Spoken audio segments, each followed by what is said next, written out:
Hello students, most welcome to my botany class. Today we will continue with the topic pollination. Though in the last two videos I have covered already a major part of this pollination topic, and it's quite an important topic as far as NEET is concerned and boards. We find that at least one or two questions are targeted from this topic. So let's continue with the biotic factors, as we have already discussed about the abiotic factors like wind and water, anemophily and hydrophily in the previous topics in the videos. So let us continue with the biotic agencies. Now biotic agencies are the most importantly entomophily, which is by the insects. Now insects which are like bees and wasps and moths, these are the very common ones, but the most common insect which carries out this insect pollination called entomophily are bees. Now the bees are approximately contributing to the 80% of the entomophily, and many a times we find that the flowers are bluish in color to attract them. And entomo word, is concerned with insects. The study of insects is entomology. So this is a phily. Phily is pollination. So entomophily. It's one of the most advanced methods found in angiosperms. In fact, only angiosperms, because it was never there in gymnosperms. We have discussed earlier that in gymnosperms, the method was only anemophily, that is wind pollination. Adaptations, if we talk about, then there are these are some prominent adaptations, as you can see here on the board, and you can even take a screenshot of this. Color, of course, flowers need to be conspicuous, they need to attract the insects. Then odor, nectar, even edible pollens are there, so that the insects are getting something out of the flower. They get a reason why they should visit the flower, because this is a kind of mutualism. These pollinations, whichever we see is by insects or by animals, are kind of mutualism. In fact, they all come under the zoophily also. We call these insect or other agents which are animals, they cover under zoophily. They cover under zoophily. So the reason why they should visit the flower. So one is that these are attractive. Then they give these kind of odors which attract, the nectar and edible pollens which you can add. And pollen kit which you have read already in tapetum. It's a kind of substance which is attractive in presence of sunlight. They glare. I mean, they are very bright and their beautiful attraction is there. So this pollen kit thing is nothing but lipids plus carotenoids. या पहले पढ़ चुके हो कि ये tapetum बनाते हैं, तो ये पोलन किट की वजह से अट्रैक्ट होते हैं. फिर ये एक और बात थी कि पोलन किट, इवन स्पोरोपोलिन भी, ये सब जो सब्सटेंसेस हैं ये यूवी रेज से भी पोलन्स को प्रोटेक्ट करते हैं. अच्छा, उसके अलावा जो स्टिग्मा है, the stigma is long and rough. Apart from that, both stigma and the pollens are sticky. So we find that in the entomophilous flowers, the stigma and the pollens would be sticky, so that they can quickly attach like that. Long and rough होना स्वाभाविक है. Stigma long होना चाहिए, protrude होना चाहिए, flower में से बाहर आना चाहिए, तभी वो पोलेंस को जब इंसेक्ट विजिट कर रहा है तो इंसेक्ट के बॉडी से वो पोलेंस को ले पा रहा है. ठीक है. और स्पेशल मैकेनिज्म्स, कई तरह के स्पेशल मैकेनिज्म्स होते हैं यहाँ पे, और उनको हम एक दो को पढ़ेंगे भी. और उसमें जैसे मैंने यहाँ पे लिख रखा है, so you can see what are the special mechanisms. Like salvia which is a turn pipe और अ लीवर मैकेनिज्म, सैल्विया में होता है. और कैलोट्रोपिस जिसमें ट्रांसलेटर मैकेनिज्म है, इसके बारे में आपने पहले पढ़ा. Translator mechanisms I think we have already covered when we were talking about pollinia and translators, compound pollen, etc. in male part, that is microsporogenesis के बाद ये सब हमने डिस्कस किया है. Yucca. Now yucca is a plant जिसके अंदर Pronuba moth एक मॉथ है जिसको एक सेफ प्लेस मिल जाता है फॉर लेइंग द एग्स, और ये भी एक प्रकार का बहुत ही अच्छा एग्जाम्पल है फॉर म्यूचुअलिज्म. तो प्रोनुबा उस युक्का के फ्लावर के अंदर ही एग्स ले करता है, और बहुत बढ़िया इनका एक इंट्रैक्शन है कि उसको पॉलिनेशन का हेल्प मिला और प्रोनुबा को एक सेफ प्लेस मिला for laying the eggs, and a part of life cycle for the young ones is there inside the flowers of Yucca. Ficus carica, which is fig, fig या अंजीर, ficus Carica, इसको आपने कई बार पढ़ा है। तो इसमें ब्लास्टोफागा एक वैस्प है और ये इसके साथ एक अगेन एक म्यूचुअलिज्म काइंड ऑफ रिलेशन दिखा रहा है, शो कर रहा है, जहाँ पे फिग को पॉलिनेशन मिल रहा है और जो ब्लास्टोफागा वैस्प है उसको क्या मिला, तो उसके जो यंग वंस हैं वो उसी जो फिग के जो हाइपेंथोडियम जो इन्फ्लोरेसेंस होता है उसके अंदर ही उसको खाना मिलता है, क्योंकि उसके जो स्टेराइल गॉल फ्लावर्स होते हैं यंग वंस उसी पे फीड करते हैं और उनका एक पार्ट ऑफ लाइफ साइकिल वहीं पे बीतता है।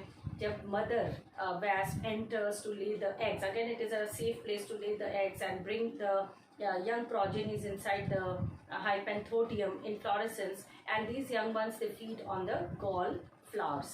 ठीक है, तो ये जो है इसको कहते हैं ट्रैप डोर मैकेनिज्म, इसका एक नाम है, ये ट्रैप डोर मैकेनिज्म है।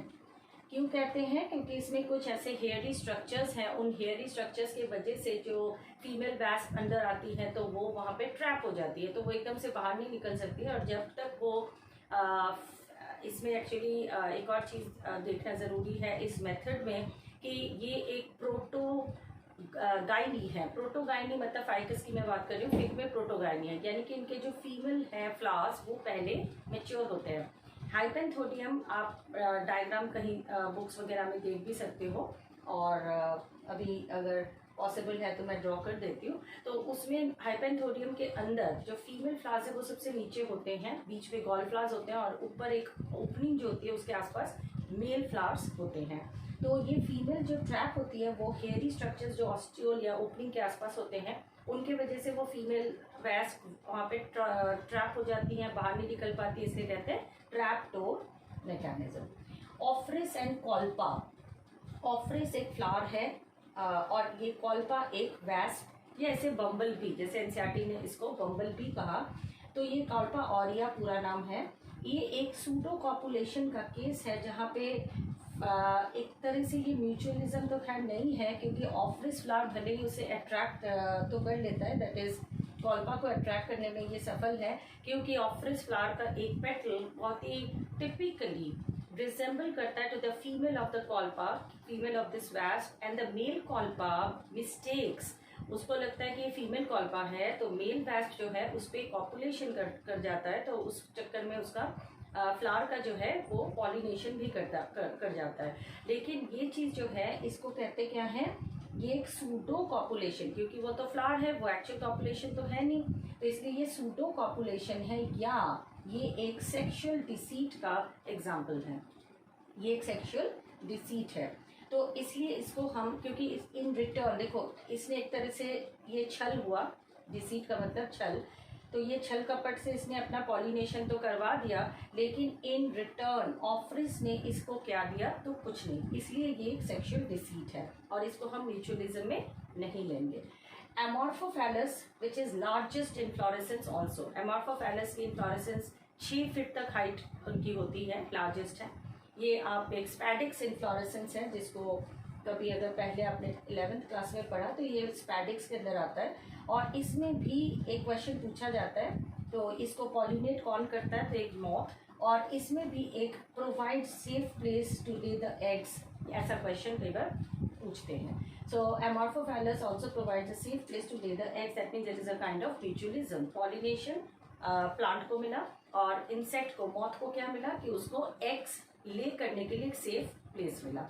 तो इस तरह से एंटोमोफिली के कुछ हमने इम्पॉर्टेंट एग्जाम्पल्स यहाँ देखे, जिसमें से हमें एटलीस्ट सैल्विया का जो एग्जाम्पल है ये, और फाइकस फिग, इन दोनों को एक बार देख लेते हैं। तो ये मैं इसलिए रब कर रही हूँ, I need some space to draw. Now let us see the salvia example. Now what happens in this lever और turnpike mechanism of salvia। Salvia जो फ्लावर है बेसिकली ये एक लेबिएटी फैमिली की फ्लावर है, तो ये बाइलेबिएट कोरोला है। बाइलिपिड कोरोना मतलब, इसको अगर मैं जैसे ड्रॉ कर रही हूँ तो आप देखोगे इसका जो फ्लावर है वो ऐसे माउथ की तरह है, जैसे एज इफ ये upper lip and lower lip है। इसके अंदर पहले ही बता दूं मैं आपको कि ये प्रोटैंड्री है, यानी एंड्रोशियम मैच्योर्स फर्स्ट, प्रोटैंड्री।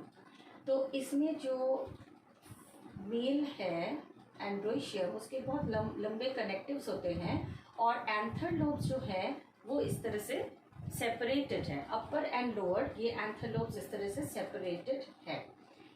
तो अपर लोब जो एंथर, ये आप देख रहे हैं यहाँ पे, ये अपर लोब फर्टाइल है, the upper lobe is fertile, यानी पोलेंस इसी में है।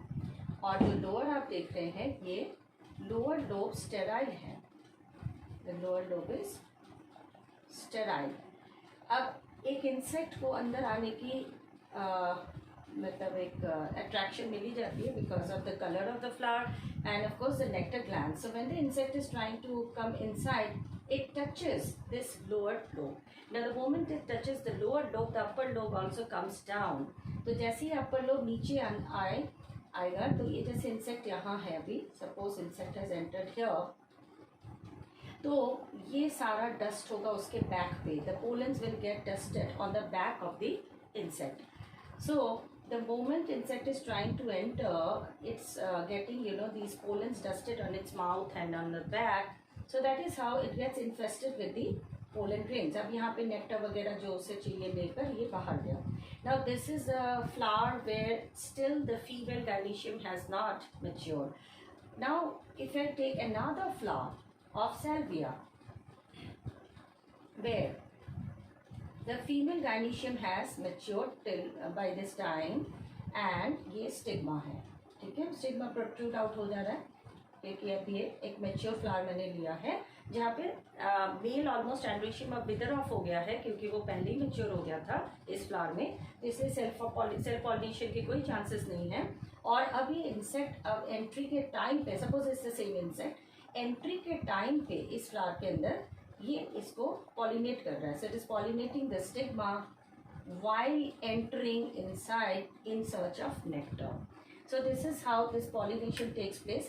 So you can see here, this is a reason we call it as a lever or turnpike mechanism, because the two lobes of the anther are acting as lever or turnpike.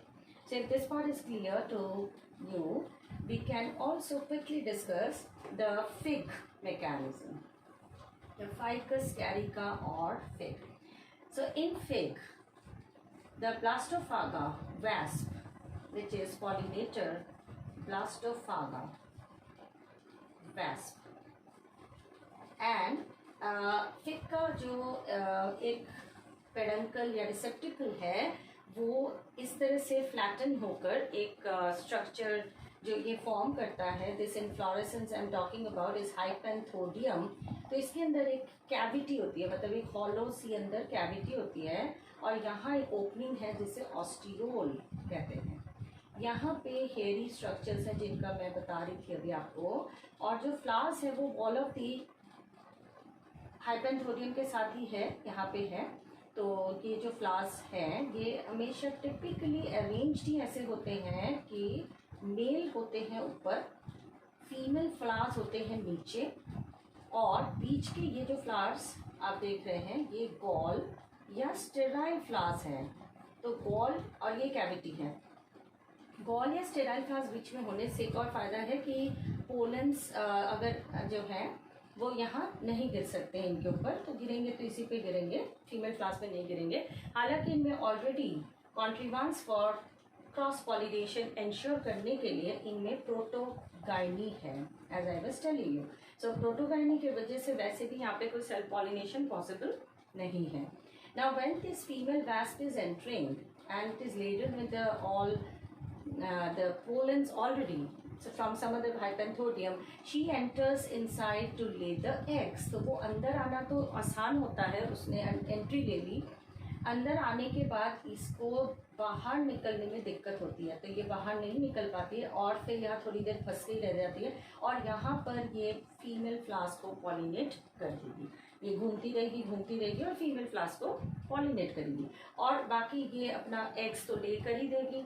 Eggs ले करने के बाद जब young ones निकलते हैं तो young ones will feed on the gall flowers, the young ones feed on the gall flowers and by the time these wasp they want to come out, यहाँ से बाहर निकलना चाहते हैं हाइपेंथोरियम में से, तो तब तक ये मेल फ्लावर्स अगर विदर हो गए हैं, अगर ये ख़त्म हो गए, क्योंकि I am sorry these hairy structures अगर ये विदर हो गए हैं तो ये बाहर निकल सकते हैं, है ना। प्रोटोगाइनी है तो इसलिए मेल फ्लावर्स तो अब बल्कि मेच्योर होंगे। प्रोटोगाइनी का मतलब ये पहले मेच्योर हो गए थे फीमेल फ्लावर्स और ये अब तक ख़त्म होने को होंगे। ख़त्म मीन्स उनमें अब फर्टिलाइजेशन वगैरह हो रही होगी। तो by that time the male flowers have matured and at the same time these hairy structures will wither. तो जैसे ये हेयरी स्ट्रक्चर्स विदर हो रहे हैं और ये यंग वंस, ये वैस्प अब बाहर निकल सकते हैं, तो उस टाइम पे ये पोलेंस को कलेक्ट करेंगे यहाँ से, क्योंकि मेल फ्लावर्स अब मैच्योर हैं।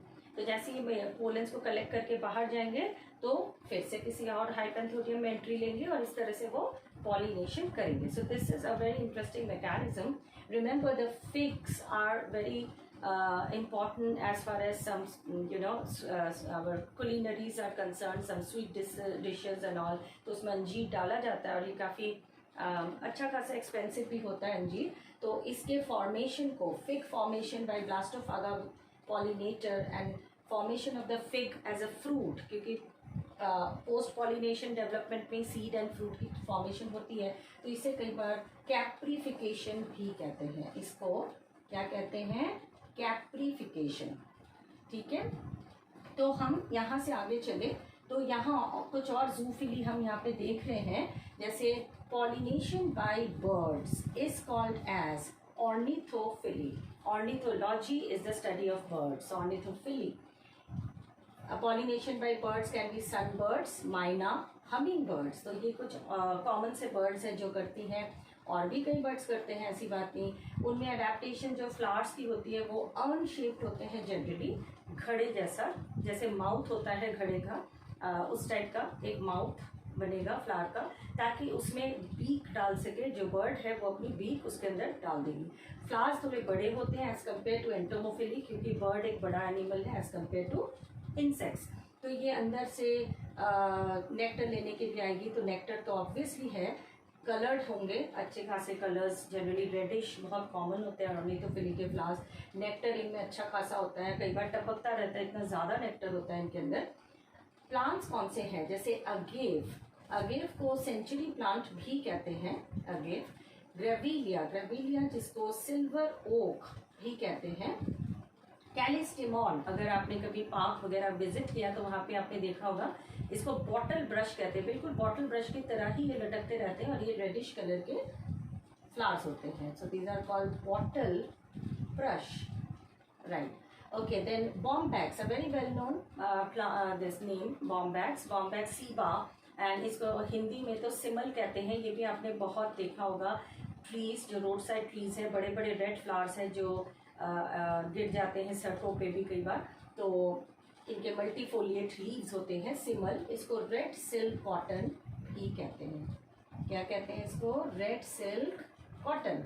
और इसके जो इनफैक्ट सीड फाइबर है, जैसे हम कॉटन क्यों कह रहे हैं, कॉटन में क्या चीज़ होता है? कॉटन में हमें पता है कि सीड फाइबर्स होते हैं, ऐसे इसमें भी सीड फाइबर्स हैं और इनको कई बार पिलो मेकिंग या किसी तरह की स्टफिंग वगैरह में यूज़ करते हैं। तो ये है बॉम्बैक्स। और ब्यूटिया मोनोस्पर्मा, ये कई बार इसे फ्लेम ऑफ द फॉरेस्ट कहा जाता है, ब्यूटिया को फ्लेम ऑफ द फॉरेस्ट, क्योंकि इसके जो लीव्स वगैरह हैं वो जैसे ऑटम टाइम पे सारे रेड हो जाते हैं, ऑरेंजिश हो जाते हैं, तो वो एक ऐसा लगता है जैसे जंगल में आग लग गई हो, कलरफुल ब्राइट। इसको ऑटम फॉल भी बोलते हैं, कई देशों में जाते हैं लोग देखने के लिए, तो इसमें भी इस तरह का होता है।